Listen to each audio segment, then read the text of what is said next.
Hello friends, ओम श्री गणेशाय नमः। ओम नमः शिवाय। आप सभी का स्वागत है आपके अपने यूट्यूब चैनल पर। फ्रेंड्स, आज हम आपको इस वीडियो में बताने जा रहे हैं पौष मास की कालाष्टमी का शुभ मुहूर्त, पूजा विधि, महत्व, व्रत कथा और शत्रु बाधा और कष्टों के निवारण के लिए पौष मास की कालाष्टमी के दिन क्या चीज़ें दान करनी चाहिए। फ्रेंड्स, वीडियो शुरू करने से पहले आपसे रिक्वेस्ट है, अगर आप हमारे चैनल पर नए हैं और आपने अभी तक चैनल को सब्सक्राइब नहीं किया है तो प्लीज़ सब्सक्राइब कीजिएगा चैनल को, साथ ही प्रेस कीजिएगा बेल आइकन को, जिससे नए वीडियो से रिलेटेड नोटिफिकेशन आपको तुरंत प्राप्त हो सके। और वीडियो पसंद आने पर वीडियो को लाइक और शेयर जरूर कीजिएगा ताकि सभी भक्तों को इस वीडियो का लाभ प्राप्त हो सके। और कमेंट बॉक्स में ओम नमः शिवाय जरूर लिखिएगा। हर मास की कृष्ण पक्ष की अष्टमी तिथि को कालाष्टमी का व्रत किया जाता है। साल 2024 की पहली मासिक कालाष्टमी 4 जनवरी 2024 गुरुवार के दिन है। शिव पुराण के अनुसार भगवान शिव के अंश से ही काल भैरव की उत्पत्ति हुई थी, इसलिए अष्टमी तिथि को ही आने वाली कालाष्टमी को काल भैरव अष्टमी या भैरवा अष्टमी के नाम से जाना जाता है। मान्यता है कि इस दिन व्रत रखने से भगवान शिव जल्द प्रसन्न होकर आशीर्वाद देते हैं और अमोघ फल की प्राप्ति होती है। मान्यता है कि कालाष्टमी के दिन भैरव बाबा पापियों को दंड देते हैं, इसलिए इसे भैरव बाबा की दंडा पानी भी कहा जाता है। काल भैरव की सवारी श्वान अर्थात कुत्ता है, इसलिए इस दिन कुत्ते को दूध पिलाना चाहिए, इससे भगवान प्रसन्न होते हैं। वर्तमान में भैरव की उपासना बटुक भैरव और काल भैरव के रूप में प्रचलित है, लेकिन तंत्र साधना में भैरव के 8 स्वरूपों के बारे में बताया गया है। ये रूप है भीषण भैरव, चंद्र भैरव, क्रोध भैरव, रुद्र भैरव, असितांग भैरव, संहार भैरव, कपाली भैरव, उन्मत्त भैरव। इस दिन काल भैरव की पूजा करने से जीवन की समस्त बाधाएं दूर हो जाती है और काल के भय भी खत्म हो जाते हैं। काल भैरव की पूजा अर्चना करने से नकारात्मक शक्तियां, शत्रु और सभी पापों से मुक्ति मिलती है, साथ ही मनोवांछित फल की प्राप्ति होती है। अगर कोई ग्रह अशुभ प्रभाव दे रहा है तो काल भैरव का व्रत करने से क्रूर ग्रहों का प्रभाव भी खत्म हो जाता है और शुभ फल देना शुरू कर देते हैं। इनकी पूजा पाठ से किसी भी प्रकार का जादू टोना खत्म हो जाता है, भूत प्रेत से मुक्ति मिलती है और भय आदि भी खत्म हो जाते हैं। मान्यता है कि काल भैरव को शनि का अधिपति देव बताया गया है और इनकी पूजा से शनि दोष, राहु केतु से प्राप्त हुई पीड़ा से भी मुक्ति मिलती है। पुराणों के अनुसार काल भैरव शक्ति पीठों की अंगरक्षक के रूप में सदा उनके साथ रहते हैं, इसलिए हर शक्ति पीठ के पास एक काल भैरव मंदिर जरूर पाया जाता है। काल भैरव को खिचड़ी, चावल, गुड़, तेल आदि का भोग लगाया जाता है।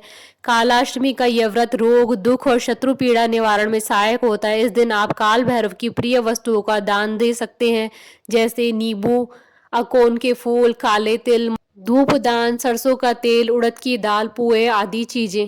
फ्रेंड्स, अब आइए जानते हैं साल 2024 की पौष मास की मासिक कालाष्टमी की शुभ मुहूर्त के बारे में।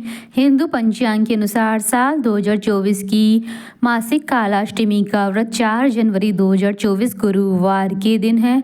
पौष कृष्ण अष्टमी तिथि प्रारंभ होगी 3 जनवरी 2024 को शाम 7:48 पर और पौष कृष्ण अष्टमी तिथि का समापन होगा 4 जनवरी 2024 को रात्रि 10:04 पर। निशिता काल पूजन का समय रहेगा रात्रि 12:05 से रात्रि 12:59 तक।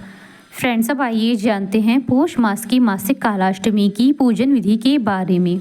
कालाष्टमी के दिन ब्रह्म मुहूर्त में उठकर स्नान आदि नित्य कर्म से स्वच्छ होकर लकड़ी के पाटे पर भगवान शिव और माता पार्वती के साथ काल भैरव की मूर्तियां तस्वीर स्थापित करें। इसके बाद चारों तरफ गंगा जल का छिड़काव करें और सभी को फूलों की माला या फूल अर्पित करें। इसके साथ ही नारियल, इमरती, पान, गेरुआ आदि चीजें अर्पित करें। इसके बाद चौमुखी दीपक जलाएं और धूप दीप करें और कुमकुम या हल्दी से सभी को तिलक लगाएं। सभी की एक एक करके आरती उतारें।